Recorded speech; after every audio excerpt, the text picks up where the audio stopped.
चार मिसरे हासिल खिदमत हैं कि दोस्ती का नाम लेकर दुश्मनी करना पड़े, दोस्ती का नाम लेकर दुश्मनी करना पड़े, जुल्म इतना मत करो कि खुदकुशी करना पड़े, जुल्म इतना मत करो कि खुदकुशी करना पड़े। हम और तुम एक खाक से पैदा हुए हैं साथ साथ, हम और तुम एक खाक से पैदा हुए हैं साथ साथ। हो ना ऐसा ज़िंदगी को जां कनी करना पड़े, हो ना ऐसा ज़िंदगी को जां कनी करना पड़े, दोस्ती का नाम लेकर दुश्मनी करना पड़े। आज जो हालात हमारे सामने हैं अजीब व गरीब हैं। एक तरफ तो हिंदू और मुसलमान को आमने सामने खड़ा करके राजनीतिक और सियासी रोटियां सेकी जा रही हैं। अगर दुश्मनी है इन दोनों के बीच में, एक दूसरे को खाकस्तर करना चाहते हैं, बल्कि एक दूसरे को नहीं, मुसलमान तो बिल्कुल खामोश है। लेकिन अगर कोई पावर इन मुसलमानों के ख़िलाफ़ है तो फिर खुल के बात होना चाहिए। ऐसा भी कुछ नहीं हो रहा है। जहाँ तक मेरा मुतालिया है, मोदी जी ने अपने पॉलिटिकल कैरियर में मुसलमानों के फेवर में इतने कदम उठाए हैं जो शायद एक मुसलमान भी नहीं उठा सकता। आज जिसको कहा जाता है कि वो मुसलमानों के ख़िलाफ़ है, दरअसल वो बातें मुसलमानों को तहफ़्फ़ुज़ देने का एक ज़रिया बन गई। पहला सब टॉपिक ये है कि हर तरफ एतराज़ात थे कि जब मुसलमान अज़ान देता है मस्जिदों से लाउड स्पीकर हटा दिया जाए। चारों तरफ से शोर उठा। कई लोगों ने, बड़े बड़े नेताओं ने कहा कि हमारे कान फटे जा रहे हैं, अल्लाह का नाम नहीं सुनना चाहते। बहुत सी बातें हुई। उस बीच में नरेंद्र मोदी ने, योगी जी ने एक रास्ता निकाला। तमाम लोगों से कहा कि जो जो मंदिर और मस्जिद पर लाउड स्पीकर बजा रहे हैं उनको खुद को लीगलाइज करना चाहिए और एक लिमिटेड फ्रीक्वेंसी के मुताबिक ये लाउड स्पीकर बजाए जाएं। उसका नतीजा ये हुआ कि सभी लोगों ने, जो लोग वाकई ज़रूरतमंद थे, उन्होंने ऐसे मौक़ों पर एक लाइसेंस हासिल कर लिया अपने ज़िला इंतज़ामिया से। और आज की तारीख़ में उनकी मस्जिदों से कोई आदमी अब लाउड स्पीकर हटाने की बात नहीं करता। ऐसे ही गौकुशी की बात थी तो मुसलमानों ने तो पहले ही ऐलान कर दिया कि ठीक है, आप मानते हो, हमें गौकुशी नहीं करना है। लेकिन उसके नाम पर मुसलमानों को काटा गया, इसमें कोई दो राय नहीं है। बहरहाल, तो हमारी इंतज़ामिया ने, हमारे राजनीतिक लोगों ने, ख़ास तौर से मोदी जी ने और योगी जी ने, जहाँ तक मैं समझ पाया हूँ, इन्होंने कहा कि नहीं, आप लोग जैसा चाहो करो, लेकिन गंदगी नहीं होना चाहिए। और जो जो लोग गैर कानूनी तरीके से ज़बिया कर रहे थे उनको लाइसेंस बनवा दिए गए। आज की तारीख़ में वो महफूज हो गए हैं। तीसरा टॉपिक है 3 तलाक़ का। 3 तलाक़ एक इस्लाम के नाम पर तमाचा है और था।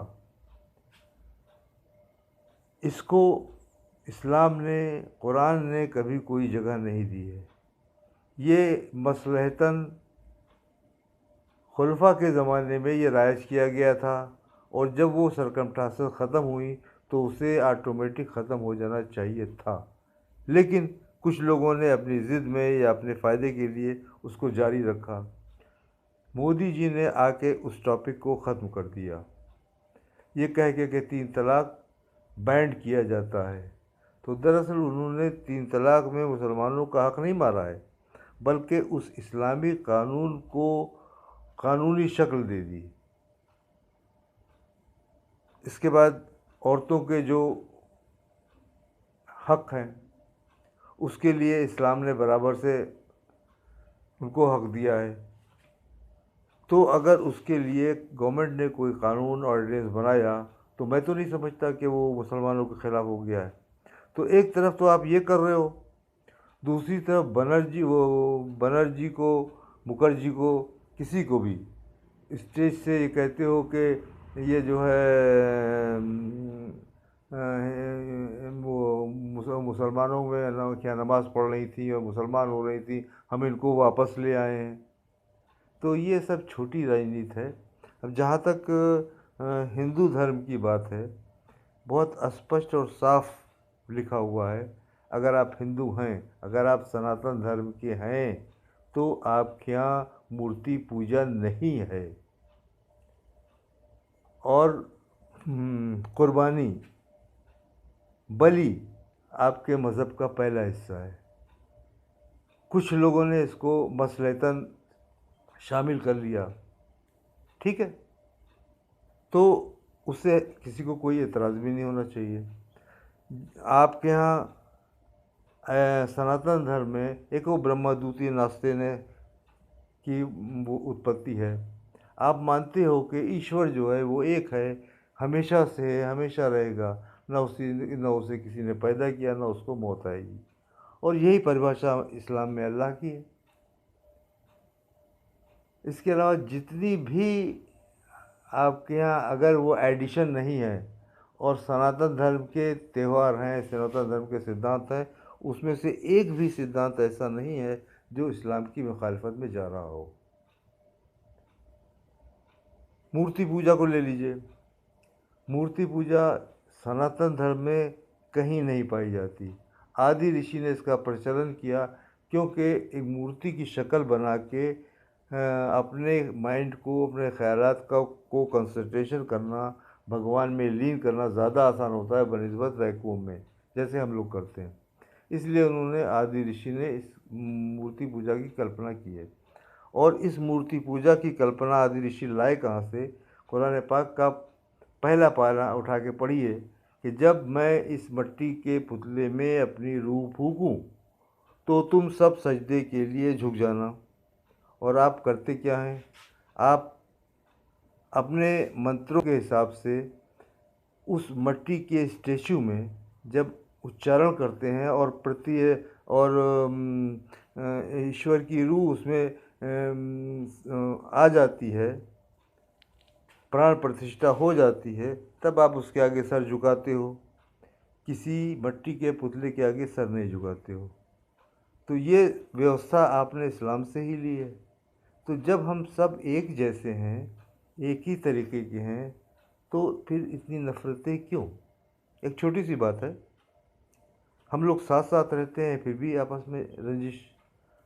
इस्लाम कहता है कि हम चाहते तो सारी दुनिया में एक मज़हब होता, लेकिन हमने ये चाहा कि इंसान को अलग अलग हालात में आजमाएं। और उसकी वजह यह है कि एटमॉस्फेयर, जलवायु के हिसाब से जो मज़हबों में अंतर पैदा हो गए हैं, लेकिन उनका जिस्ट, उनका बेस एक है। मेरी फिर विनती है आप सभी हज़रात से, या जो मुझे सुन सकें या जो समझ सकें या जो मुझे जान सकें, सिर्फ इतना कि अपने जिस्ट को पहचानिए। आपका मज़हब कहता क्या है, आप उसको फॉलो कीजिए। और आप अपने मजहबी उमूर के, मजहबी कामों के खुद ज़िम्मेदार हैं। आपको कोई हक़ नहीं पहुंचता कि किसी को ज़बरदस्ती करें कि तुम इस तरह पूजा करो, इस तरह नमाज़ पढ़ो। ये सब आपका निजी फेल है। एक जगह हम सब इकट्ठा हैं, हमको उसके बंदों की मदद करना है, लोगों को सहयोग करना है, जो कष्टों में है उनका निवारण करना है। यही धार्मिक प्रकृति।